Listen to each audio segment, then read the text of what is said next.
بسم اللہ الرحمن الرحیم۔ جب کسی بیماری میں مبتلا ہوں تو یہ دعا پڑھیں۔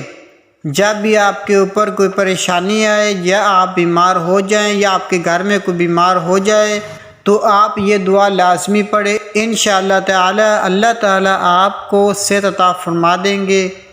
دعا کیا ہے؟ دعا بہت ہی پیاری ہے، آپ نے پڑھنا ہے لا الہ الا اللہ واللہ اکبر، لا الہ الا اللہ وحدہ لا الہ الا اللہ وحدہ لا شریک لہ، لا الہ الا اللہ الملک ولہ الحمد، لا الہ الا ہو ولا حول ولا قوت الا باللہ۔